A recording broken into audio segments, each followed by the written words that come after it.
My Nan is Victoria, from How To Videos. Last video Lucy and Victor taught us about the power of word. Today, Dr. Joe answered most frequently asked question. Many people are asking, what is the law of non-resistance? Resist not evil. Be not overcome of evil, but overcome evil with good. Please subscribe to my YouTube channel, it helps me to grow. Happy to introduce to you Dr. Joe. Joe, take over. Thank you very much, Victoria. Nothing on earth can resist an absolutely non-resistant person. The Chinese say that water is the most powerful element, because it is perfectly non-resistant. It can wear away a rock, and sweep all before it. Jesus Christ said, "Resist not evil," for he knew in reality, there is no evil, therefore nothing to resist. Evil has come of man's vain imagination, or a belief in two powers, good and evil. There is an old legend, that Adam and Eve ate of Maya, the tree of illusion, and saw two powers instead of one power, God.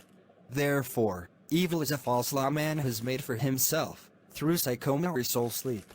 Soul sleep means that man's soul has been hypnotized by the race belief of sin, sickness and death, etc., which is carnal or mortal thought, and his affairs have outpictured his illusions. We have read in a preceding chapter, that man's soul is his subconscious mind, and whatever he feels deeply, good or bad, is outpictured by that faithful servant. His body and affairs show forth what he has been picturing. The sick man has pictured sickness, the poor man, poverty, the rich man, wealth. People often say, why does a little child attract illness, when it is too young even to know what it means? I answer that children are sensitive and receptive to the thoughts of others about them, and often outpicture the fears of their parents. I heard a metaphysician once say, if you do not run your subconscious mind yourself, someone else will run it for you. Mothers often, unconsciously, attract illness and disaster to their children, by continually holding them in thoughts of fear, and watching for symptoms. For example, a friend asked a woman if her little girl had had the measles. She replied promptly, not yet. This implied that she was expecting the illness, and, therefore, preparing the way for what she did not want for herself and child. However, the man who is centered and established in right thinking, the man who sends out only goodwill to his fellow man, and who is without fear, cannot be touched or influenced by the negative thoughts of others.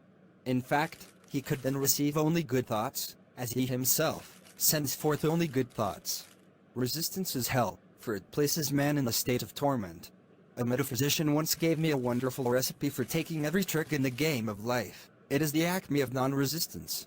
He gave it in this way. At one time in my life, I baptized children, and of course, they had many names. Now I no longer baptize children, but I baptize events, but I give every event the same name.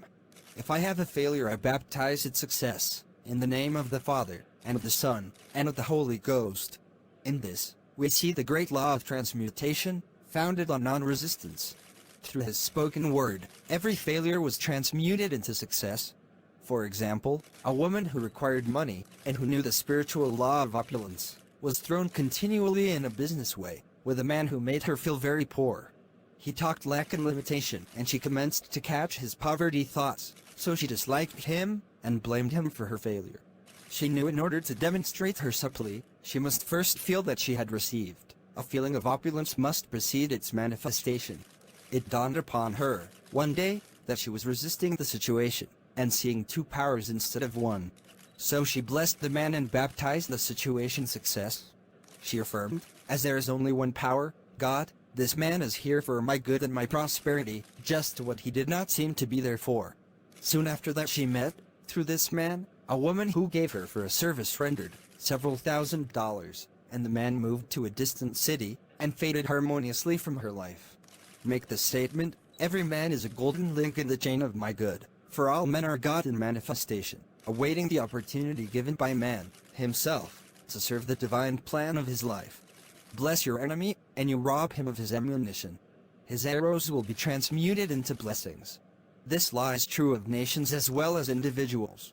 Bless a nation, send love and goodwill to every inhabitant, and it is robbed of its power to harm. Man can only get the right idea of non-resistance through spiritual understanding. My students have often said, I don't want to be a doormat. I reply, when you use non-resistance with wisdom, no one will ever be able to walk over you. Another example, one day I was impatiently awaiting an important telephone call. I resisted every call that came in and made no outgoing calls myself, reasoning that it might interfere with the one I was awaiting. Instead of saying, "Divine ideas never conflict, the call will come at the right time," leaving it to infinite intelligence to arrange, I commenced to manage things myself. I made the battle mine, not God's, and remained tense and anxious. The bell did not ring for about an hour, and I glanced at the phone and found the receiver had been off that length of time, and the phone was disconnected. My anxiety, fear, and belief in interference had brought on a total eclipse of the telephone. Realizing what I had done, I commenced blessing the situation at once. I baptized its success, and affirmed, "I cannot lose any call that belongs to me by divine right. I am under grace, and not under law." A friend rushed out to the nearest telephone to notify the company to reconnect. She entered a crowded grocery, but the proprietor left his customers and attended to the call himself. My phone was connected at once, and 2 minutes later, I received a very important call, and about an hour afterward, the one I had been awaiting. One's ships come in over a calm sea. So long as man resists a situation, he will have it with him. If he runs away from it, it will run after him. For example, I repeated this to a woman one day, and she replied, "How true that is." I was unhappy at home. I disliked my mother, who was critical and domineering. So I ran away and was married, but I married my mother, for my husband was exactly like my mother, and I had the same situation to face again. Agree with thine adversary quickly.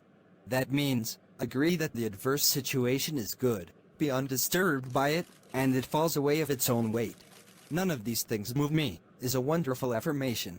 The inharmonious situation comes from some inharmony within man himself. When there is, in him, no emotional response to an inharmonious situation, it fades away forever from his pathway. So we see man's work as ever with himself. People have said to me, "Give treatments to change my husband, or my brother." I reply, "No, I will give treatments to change you.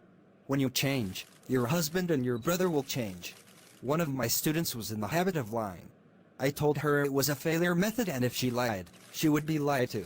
She replied, "I don't care, I can't possibly get along without lying." One day she was speaking on the phone to a man with whom she was very much in love.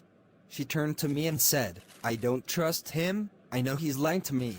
I replied, "Well, you lie yourself, so someone has to lie to you, and you will be sure it will be just the person you want the truth from." Some time after that, I saw her, and she said, "I'm cured of lying." I questioned, "What cured you?" She replied, "I have been living with a woman who lied worse than I did." One is often cured of his faults by seeing them in others. Life is a mirror, and we find only ourselves reflected in our associates. Living in the past is a failure method and a violation of spiritual law. Jesus Christ said, "Behold, now is the accepted time. Now is the day of salvation." Lot's wife looked back and was turned into a pillar of salt.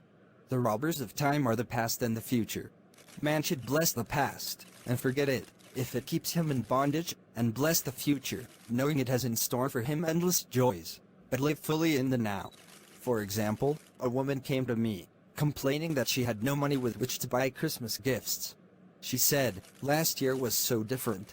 I had plenty of money and gave lovely presents, and this year I have scarcely a cent." I replied, "You will never demonstrate money while you are pathetic and live in the past. Live fully in the now, and get ready to give Christmas presents. Dig your ditches, and the money will come." She exclaimed, "I know what to do. I will buy some tinsel twine, Christmas seals and wrapping paper." I replied, "Do that, and the presents will come and stick themselves to the Christmas seals." This too was showing financial fearlessness and faith in God, as the reasoning mind said, "Keep every cent you have, as you are not sure you will get any more." She bought the seals, paper and twine, and a few days before Christmas, received a gift of several $100s. Buying the seals and twine had impressed the subconscious with expectancy, and opened the way for the manifestation of the money. She purchased all the presents in plenty of time. Man must live suspended in the moment. Look well, therefore, to this day. Such is the salutation of the dawn. He must be spiritually alert, ever awaiting his leads, taking advantage of every opportunity.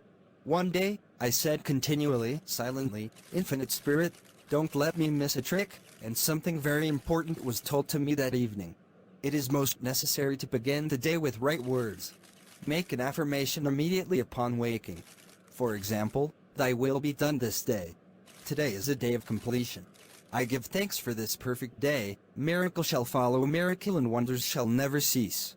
Make this a habit, and one will see wonders and miracles come into his life. One morning I pick up a book and read, "Look with wonder at that which is before you." It seemed to be my message for the day, so I repeat it again and again, "Look with wonder at that which is before you." At about noon, a large sum of money was given me, which I had been desiring for a certain purpose. In the following chapter, I will give affirmations that I have found most effective. However, one should never use an affirmation unless it is absolutely satisfying and convincing to his own consciousness, and often an affirmative is changed to suit different people.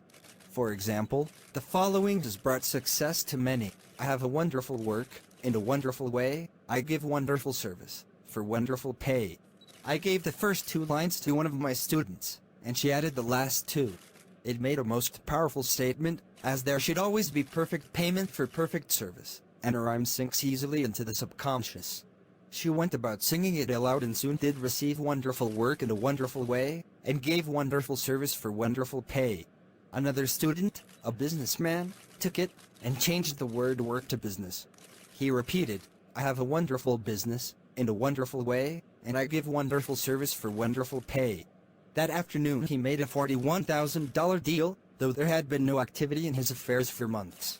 Every affirmation must be carefully worded and completely cover the ground.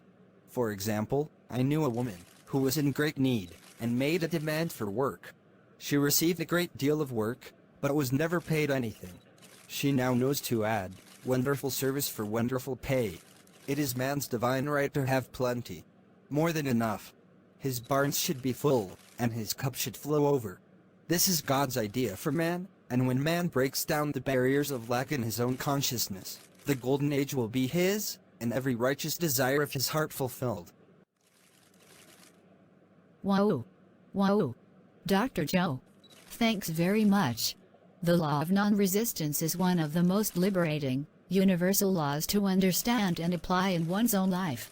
The law of resistance simply states that when we resist a condition, a person or thing that we don't like or want, we are adding power to it.